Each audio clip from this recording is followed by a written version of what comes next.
back to my channel. If you are new here, my name is Carly and I am a homeschooling mom to 3 boys, ages 12, 10, and 6, soon to be 7. And currently they are in 6th grade, 4th grade, and 1st grade. But today I want to unbox all of my curriculum that I just purchased from The Good and the Beautiful for next year's school year. So this will be for when they're in 7th grade, 5th grade, and 2nd grade. So if you've ordered from The Good and the Beautiful before, if you're familiar with them, you know that they only have a couple sales each year. And usually they have a spring sale. I think typically it's in March, maybe in April sometimes, but this year was in March, and it was 15% off your entire order, which was only for 1 week.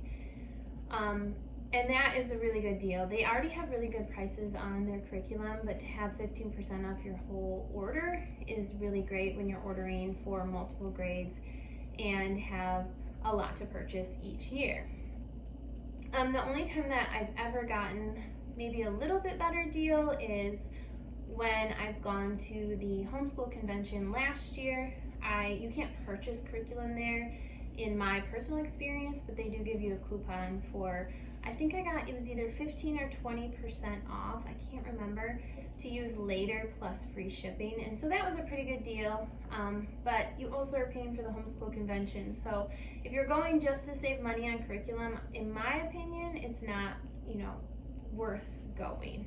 But if you're going to learn a lot and like to see things you wouldn't have seen otherwise, then it is a good deal. But anyway, we're not talking about the homeschool convention. So this was all 15% off, and then right now they have, if you purchase 5 books or more from their bookstore, you get free shipping. So I went ahead and did the 5 books from the bookstore plus all the curriculum. I ordered all the curriculum we're going to need for next year in order to get 15% off plus free shipping. So with that being said, I'm going to start opening up these boxes. I got them in the mail a couple days ago. I cut them open so it'd be easier, but I have not gone through them, so I wanted to take you along with me while I do that. Okay, so the first box that I have is, let's see. Okay, so I've never used The Good and the Beautiful History before, but they came out with a brand new one this year, and so I ordered it because I just want to see what it's like. I'm feeling like I want to do a little bit more with my oldest son. He's going to be in 7th grade next year, and we're still using knotgrass for our family style history that we do, but I wanted to order him a little bit something extra that him and I can do together to just really make sure I'm hitting all points of history.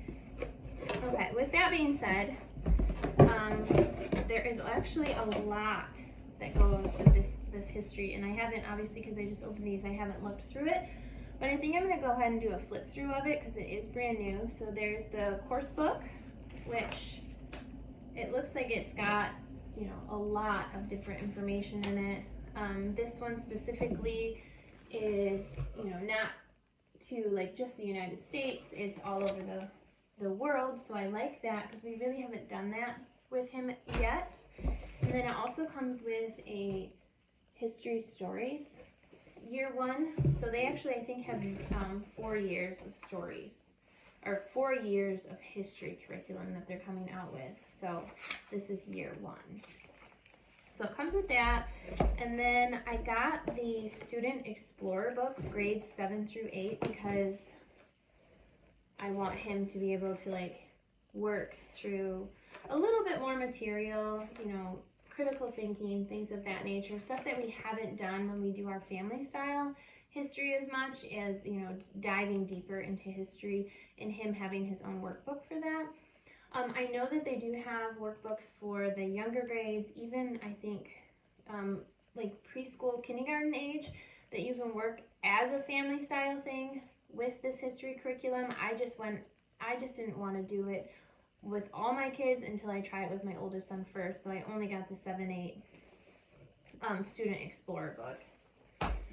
And then we also have maps and images, so another book that you use, and I'm assuming that it's similar to most of their other curriculum. It tells you when to use each of these books, so it shouldn't be too hard to become familiar with how to use the curriculum. And then also there's a timeline book, which I think based on what I read online, yeah, you fill it in as you go. So it's pretty blank, but as you're reading through the history of the book, you're adding stickers and writing in the timeline, so you can kind of see how it goes chronologically. And then it also came with this time tunnel review cards. It's kind of, they're review cards, but it looks like it's fun, maybe almost like a game, so that'll be fun to try. I have no opinions on this.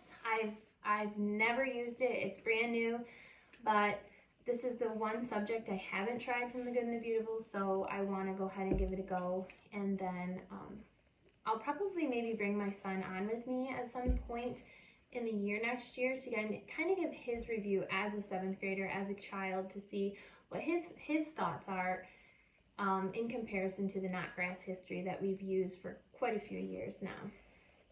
Okay, let's keep going. So I also got them each a new handwriting book. They're not quite done with their handwriting, but these will be for next year.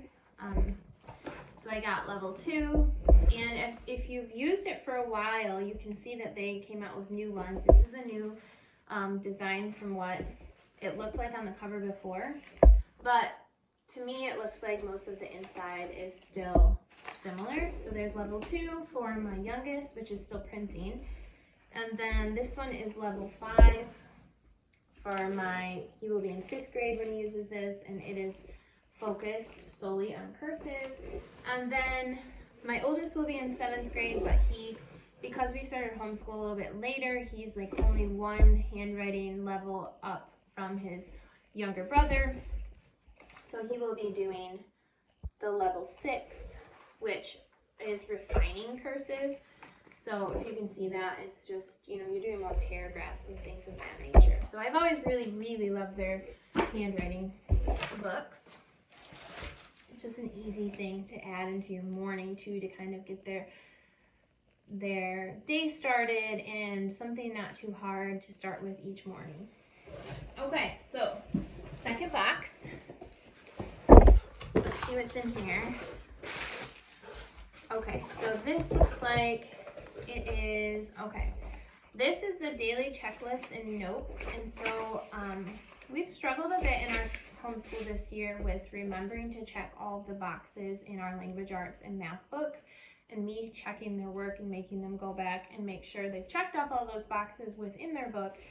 So I noticed that they came out with a daily checklist for grade 7 that gives the child a daily checklist of everything that they have to do for that day, and they can check it off each day and write the date. And for my oldest son, he has ADD, and anything that's like a checklist that he can use independently to help him remember what he needs to do each day is really, really important to have a smooth school day. So I grabbed that. I figured we might as well try it. I don't think it was very much money, so I just added it to our cart. And then, okay, these are all this is the 5 books that I ordered in order to get free shipping. We didn't have this series yet, and these are the Animal Adventure series. They are level 2A, and if you're not familiar with The Good and the Beautiful's levels, they actually have a free reading assessment you can do on their webpage to see where your child, where their reading level is for their books that they come out with, and then you can match books according to that reading level. But I will say that a lot of the higher leveled books, we use those as read alouds too, and they're all very great and quality books. And I didn't have this one yet. I think there's 6 in the series, but I just got the first 5 of them. I thought I could try them out with my youngest son, and then maybe gift some of them to my nieces and nephew who are younger than my kids, who will also be homeschooling. And so if you want to kind of see what level 2A looks like, that is pretty standard for what the 2A books look like as far as how many words are on each page. So these ones are a puffin on the rocky coast,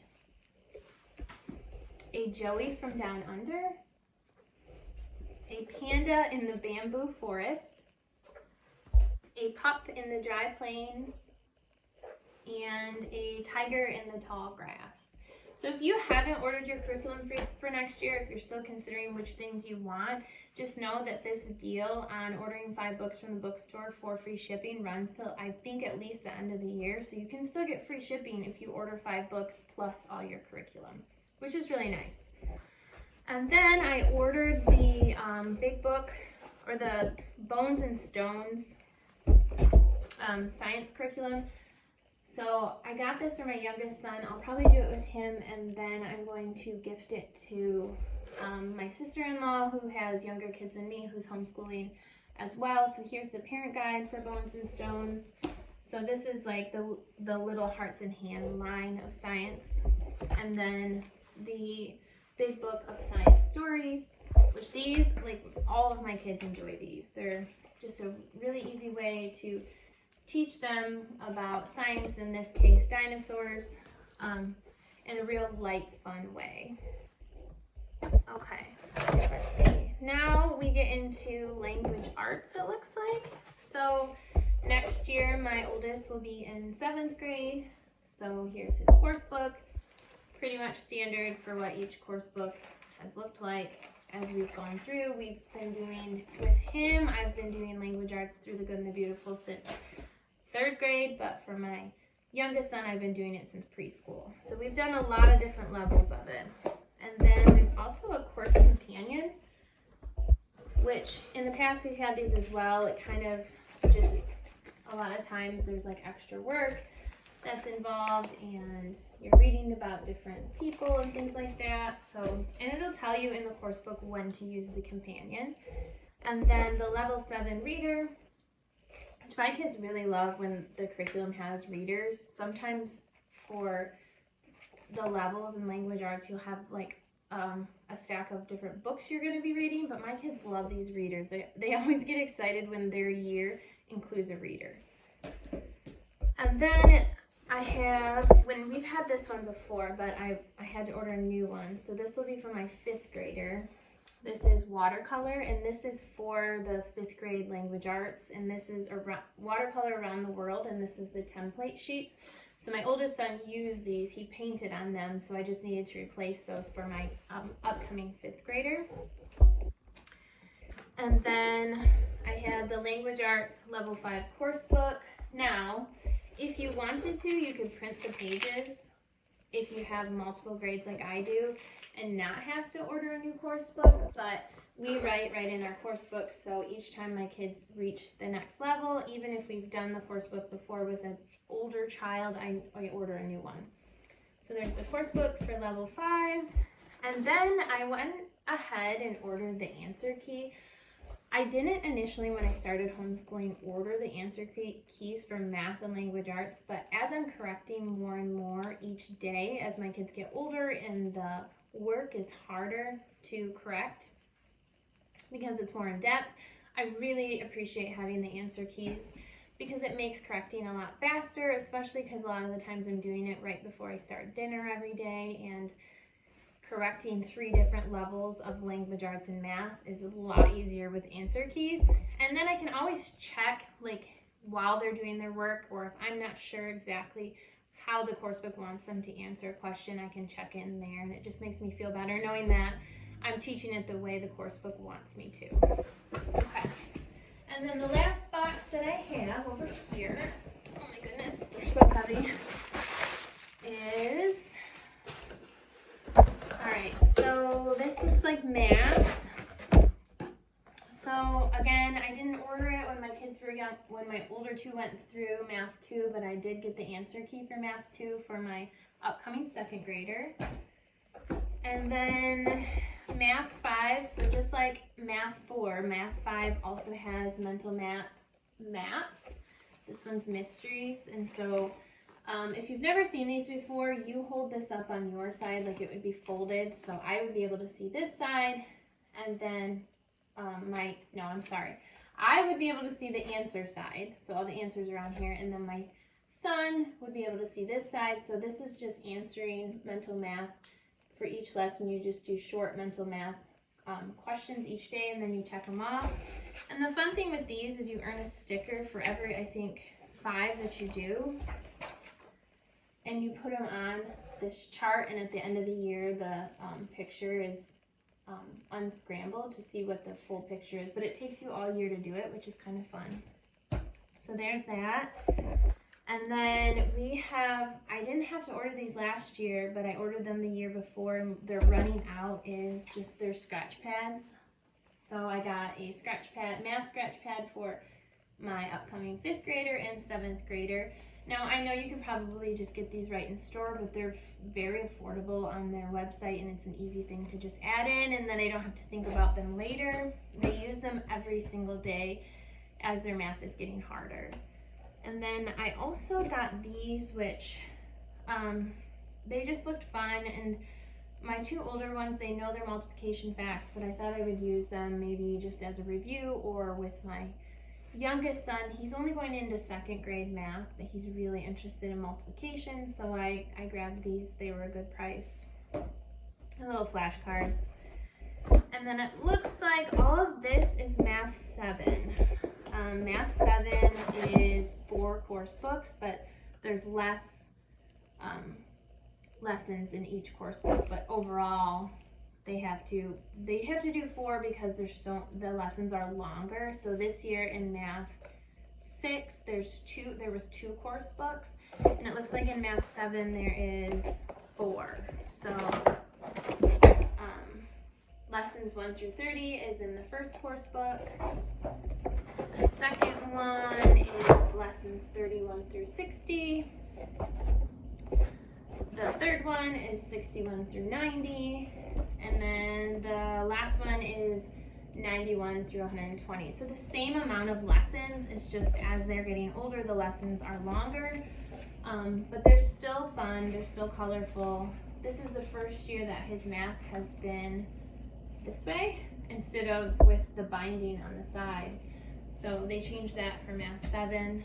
And then also the answers and solution book, which you can see is a lot thicker if you have the other ones than previous math courses for the Good and the Beautiful.